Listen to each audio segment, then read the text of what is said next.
Thanks again for joining us today for the Business After Windows Live Q&A sessions.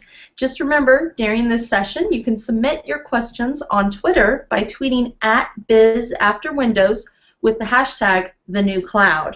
Up next, we'll be talking to Melissa Haffeman, who spoke on After the Millennials, the Rise of Generation Z. Melissa Haffeman serves as the Director of Instructional Technology at Bethel School District in Washington State. She has been instrumental in the rollout of over 19,000 iPads to students and teachers, revolutionizing the way technology is used in K through 12 classrooms. Hi, Melissa. Thanks for joining us today. Thanks for having me. Oh, no problem. Do you want to go ahead and give us a quick recap on kind of what you talked about in your presentation? Certainly. There are 4 core areas where we see dramatic changes in education, and that will in turn influence business in about 3 to 5 years. And those 4 key principles are collaboration, communication, personalization, and what I like to call the rise of the makers. Those 4 concepts encapsulate the changes that we're seeing and what we can expect in the workplace in a few years. Wonderful. Do you want to go into a little bit more detail on just kind of those 4 core tenets that you talked about? You know, what is collaboration? You know, what are you doing with that in the classroom? Okay. So collaboration, school looks very different these days from what pretty much all of us experienced. Collaboration is being encouraged where students are sitting in groups or in pairs. I was just in a school district in Savannah, and I was watching kids who were encouraged to check their math assignment that they were doing in the classroom with one another. And in fact, if a student did not reach out and collaborate with the partner next to them, the teacher came in and intervened and taught specifically how you interact with other people and the value of peer interaction. So interesting. It's a small example of how, I mean, if you think back to what education looked like for you, it was largely personal and private. And now learning is a lot louder, and people are collaborating on everything from homework to projects to even outside of the school. That's wonderful. I'm sure that's teaching a lot of kids the value of teamwork and kind of how to work with other students as well. So, which leads us into, I think, one of our first questions. Since Generation Z already possesses teamwork skills, as kind of evidenced by what you're talking about, how does the employee onboarding process need to be adjusted to compensate? Okay. I think the onboarding process is something that I experience that needs focus. There are the traditional methods where you partner up with somebody. I think it's even been called a welcome wagon at Colorado College where I used to work. Instead of, you know, the traditional go to an HR presentation where you sit for an hour or 2 and you go through all the required trainings and the paperwork and all that, it needs to be more social. Even experimenting, it would be interesting to see if you experimented with more social gatherings to sort of inculcate that new employee into the culture of the company. I think that our students entering the workforce would be looking for those types of interactions. It's not just simply, let me give you my direct deposit, how do I sign up for benefits? It's how do I become part of this environment? Yeah, it sounds kind of like a mentorship kind of idea. Absolutely. Wonderful. Yeah, I'm sure that can be very beneficial for small business to implement. So why don't you go on to your next core, and you know, we can go ahead and answer a few questions about that. Okay. Our next core is communication. The way that students are interacting with each other, and we're seeing that in the BYOD, bring your own device to K-12.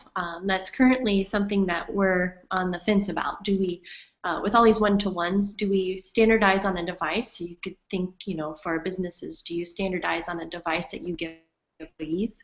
Or do you allow employees or the students for us to choose which type of device they want to use, because communication is becoming something accessible on every device.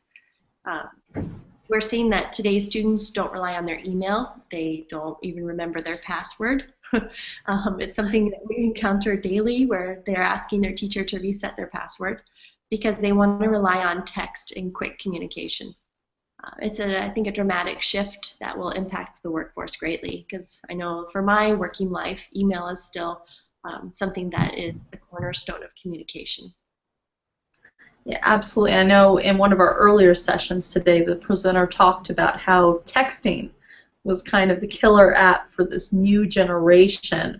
So it's interesting to hear you talk about it. Kids don't remember their passwords for email and everything. So, which leads us to a very interesting question with these mobile devices. You're rolling out iPads, everything. As a parent, do you recommend limiting the time kids are on their phones outside of school? Because from your presentation, it appears as though learning is expanded through mobile technology. Can you expand a little bit? Okay. I think there's two facets to that question. The first one is that something we're having to address with the school district specifically. We're about to roll out 20,000 iPads. A core component of it are parent meetings, and we're assisting parents with a package of materials. And in those materials, parents will find even sample contracts that they can set up with their child. When is the phone or device used? When does it need to be put up for the night? Some parents are more comfortable having the devices used only in family shared environments in the house and not privately in the bedroom. Some families we found, and I like this one, all devices in the entire house go on the kitchen counter at night at like 9 p.m. I don't know how I'd wake up because I use it for my alarm clock, but every family's finding their way through this. One thing I'm concerned about, and this is the other track, is that more and more of learning is being flipped. So we're relying on learning management systems where you can put a recording of the lecture up on the web, the teacher's website. Students we found go back and they rewatch the lecture, not in full, but in part, just for the sections that they missed. And students need to be able to access their devices outside of the school environment to work on teacher-related projects. And that's going to be a huge conversation in the coming years, is when does learning take place? Is it in the traditional school day, or is it happening in a mixture? We're seeing a lot of flexible environments that take into account student learning that's sort of done offline, become more facilitators and targeted engagement. That's a long answer to the question. No, it's a great answer, though. It kind of explains, we talk a lot about the connected workforce nowadays. It sounds like we've got a connected classroom as well. Exactly. So let's go on to the next question. Yeah, and you mentioned that your district opted for iPads. How did that shift security concerns for parents, for the district, and students' daily work as well? Okay. One of the chief reasons why we went with iPads over another device is because it offers us increased security over those devices. Apple, I'm going to sound like a salesman right now, but Apple provides solutions that are based for the education environment and could be used in the business environment also. An example of that is the school district can buy X number of apps that we deem are appropriate. Apps tend to have school board approval because you can only use certain resources in the classroom. Those apps are then available within a school district specific app store. And if a student goes to the app store and they download Clash of the Titans or some app that maybe has graphic violence in it, the school district can set parameters on that device to essentially turn that iPad into a brick. The student can't do anything else with it. They have to go into the technology department and unbrick the iPad. There's another piece to this with iPads also. A student takes the iPad home.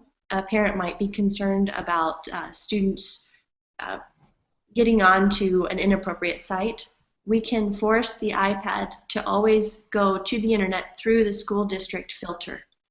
And so all of the filters that are set up for school districts, which are pretty robust, will filter out that information even when the child is off-site. So there's a lot of answer besides why we went with iPads. Oh, wonderful. Well, thank you so much. I think that answered that question. So let's move on. And, right now, since we're kind of talking to small businesses and everything, what does the hiring process look like for this new upcoming Generation Z? We have a standard resume interview process right now. Is that still going to be something that's viable for these kids coming up? I would say that is going to be a significant change if business. One of the key areas that we are moving to with our learning management system is the establishment of an e-portfolio. So students can put together their own website within our learning management system that they can make public, and they encapsulate their greatest projects, their greatest learnings. They can show their badges of skills that they've learned, and it's far more robust than a resume. They would have a resume-like cover feature to it, but employers can go in and actually see the work that was done. I think it would be pretty powerful for a small business to get a better grasp of who you're hiring up front instead of the traditional resume. Great point. Thank you. All right, so you mentioned badging, which I think you also talked about in your presentation, and I have a question about that. It says, great talk and love the badging concept. How do I get my awesome possum sticker? Is there a website with badging suggestions that I can access for the Los Alamitos School District? Absolutely. The badging system that we use is called Credly, C-R-E-D-L-Y. I think it's credly.com. We go ahead and we make our badges there. It's a really easy interface. You can customize them. The workflow that we're currently using is to create our badges within Credly, and then we send them over to Mozilla Open Backpack. The Mozilla Open Backpack is where you can store all of your badges, and then you can link Mozilla Open Backpack with LinkedIn and start to show those badges on your profile. That's the workflow behind badges. How interesting. Thank you. Yeah, I can imagine something like that applying in the business world as well. So let's go back, and here's another question. Right now, all these changes that are affecting, you're using the Open Backpack, you're using the iPads. How are these changes affecting some of the higher institutions like college, high school? Are these programs continuing? In a lot of ways, these programs are coming from higher ed down to K-12. Learning management systems, such as Canvas, which I talked about in the presentation, that started out in higher ed, and after several years of being fine-tuned in higher ed, is now moving down to K-12. Additionally, with badging, Purdue University is one of them offer a badge for a free open enrollment class in what's called a MOOC. You probably heard of them. You've probably seen them on Coursera is a good example. A MOOC is a massively open online course. So a university like Purdue will take one of their best lecturers. They use it as marketing, honestly. And 100,000 people from across the world can sign up for one of these massively open online courses. They take the entire course, they watch the videos, participate in discussion forums. People are partnering around the world. It's pretty fascinating to see the connections. And then at the end of it, because it's free, students walk away with a badge, a certificate or a badge to prove that they completed this course, and it is the rigor and the proof of it is from Coursera. So you're asking about the flow. The flow is really not, K-12's catching up, and higher ed is already doing these things. Gotcha, so it's the other way around. Absolutely. Wonderful. Do you think, we're talking about all these programs and badges, do you think this is making the youth of today more hireable? I know we have a lot of problems with, the college generation. How is this contributing? Oh, as far as more hireable, I think that you will know who you're hiring and what their skill sets are. One of the key tenets I was talking about in the presentation is the idea that your learning and your ability and skill set isn't something that's private anymore. It goes beyond LinkedIn. The profiles that I see for the upcoming generation will include those e-portfolios will include specific examples of real work that they've done, and you'll have those that show all of their disparate skill set outside of a traditional degree. And the other piece to it is that I think that the badging is highly motivational. Like we talked about Awesome Possum, somebody even mentioned it here. It's amazing to see how much people want to share that and display it publicly. It's almost like a gamification kind of thing, get a badge, move on to the next level, which leads us to our next question, actually. It says, your badges are physical, but has your district thought at all about using badges and gamification through the iPads to enable learning? Absolutely. So the physical, because we're just starting to experiment with this. Gamification is the theory behind badging. I've hesitated on using that word too heavily because it sounds like you're having too much fun. That is the theory, as the gamification of learning. I'm warming them up to badging and warming them up through physical stickers. It is a significant workflow to use it online, and so that's why. And I guess another key takeaway from our experiment was that we realized people wanted something tangible. I was really surprised by that because the online badges look nice. The printed ones are a little, they're as good as your inkjet printer is, but people proudly display them. So I'm hoping I'm answering the question. Absolutely. How did you kind of come to that final conclusion that they wanted something physical, a sticker? Oh, because we started to see them being displayed prominently. I mean, you think about it, Awesome Possum is a pretty ridiculous sticker, and it has an ugly little possum on it. I should have shown it in the presentation. It's not cute.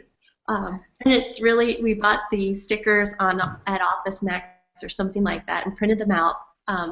They're not really professional looking, but it was a mark of achievement.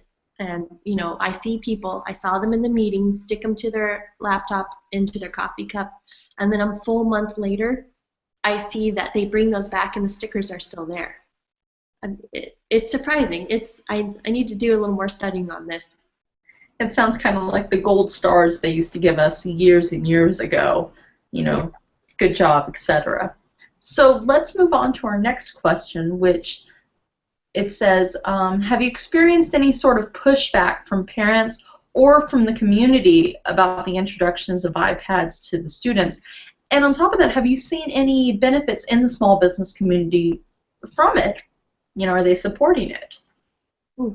The community has supported it. That is a tech levy that was passed by the community with a very small margin. So what it does is it makes sure that we are really good at communicating what our aims are with this project, because with the way that school funding happens, in 5 years, 4.5 years now, we're going to need to go back out for another tech levy to support it.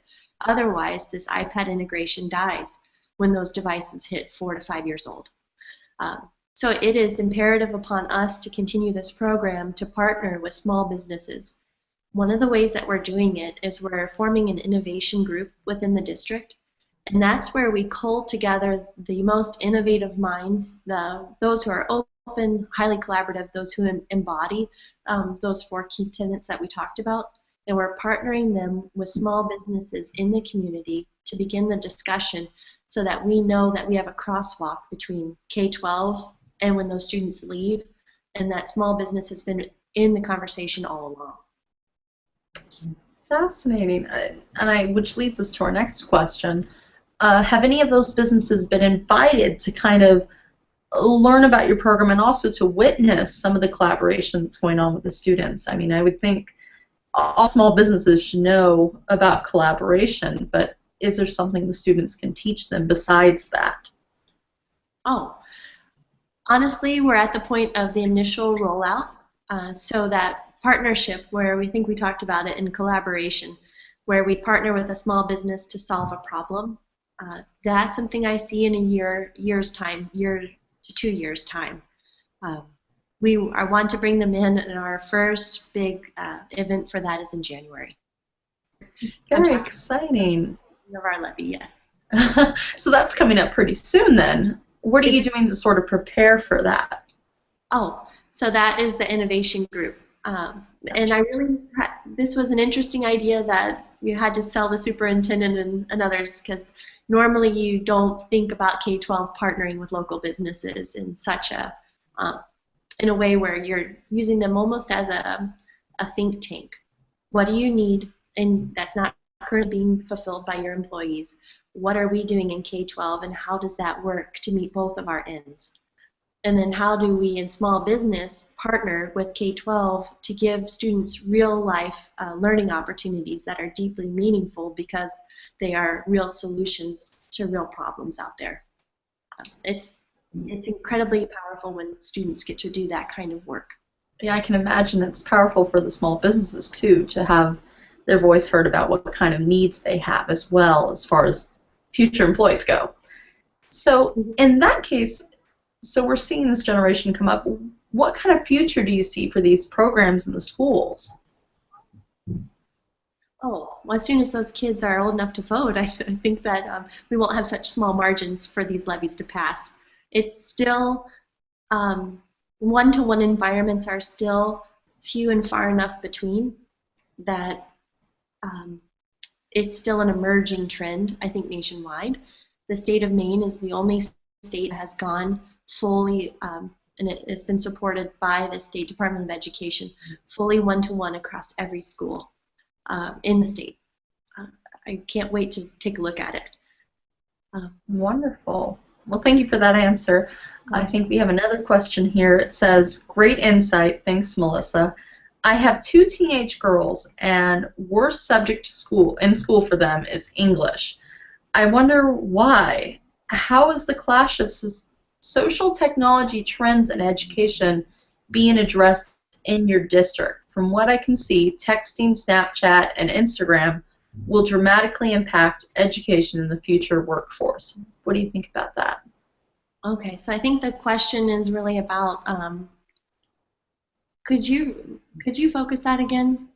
She was talking about her daughters in English class. Yeah, it looks like their worst subject is English, unfortunately, but the question is, how is the clash of social technology trends and education, so social technology trends and education, being addressed in your district? So kind of how are you breaking that up? I know you mentioned student or parents are doing contracts. How are you handling that? Okay, a lot of school districts, and it's interesting, a lot of school districts handle digital citizenship, is what we're calling it, in their English language arts classes, where students learn the appropriate time to use social media. They learn things like anything you do online is there for forever.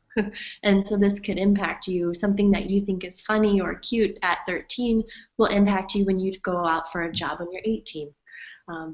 That's something that's taught starting at 6th grade, but as we push devices down into 3rd grade hands, and these 3rd graders start to take devices home, that digital citizenship is going to migrate to the younger grades. So that, again, is something that's specifically taught in schools today. And I think that's what the focus of her question. I think so too, and that's a great point to bring up too, because we all leave social footprints behind us. So it's good to hear that it's being addressed. And I know some people think that, you hand an iPad off to a kid, it's very distracting. Is it sort of becoming less distracting for these kids as time goes on? It is. Well, and it depends on the affluence of the school district. In our school district, it's not a very affluent community. So an iPad is still something that'll be the first time that those kids get an iPad in their hands. They don't have a cell phone, they don't have Wi-Fi at home. So for our guys, it's extremely exciting for them. And we're having to solve things such as how do you, if the school environment requires students to do work outside of the classroom and in classroom hours, and that work is online, now schools are providing Wi-Fi access to the home as well. We only see that as an indicator of upward mobility with these families to have Wi-Fi at home too. Then the school's really becoming, it opens the door, just like providing school lunch opens the door. All these things are occurring because of devices and one-to-one. I have been in other school districts that are more affluent, and a lot of the students say, I don't need an iPad provided from the school. I already have my own. I'm going to bring it. And it's becoming almost as invisible as the pencil. It's just kind of a given. So it depends on where you are and the socioeconomic makeup of your area. Gotcha. Okay, so I think we have time for one more question. This one comes from our Twitter. It says, how do you feel Google Classroom will fit into this plan you have for your current classrooms? Yep, that is a hotly debated topic at our school district. So Google Classroom is a free learning management system. We are going with Canvas learning management system. The important point is that students use a learning management system to organize their work.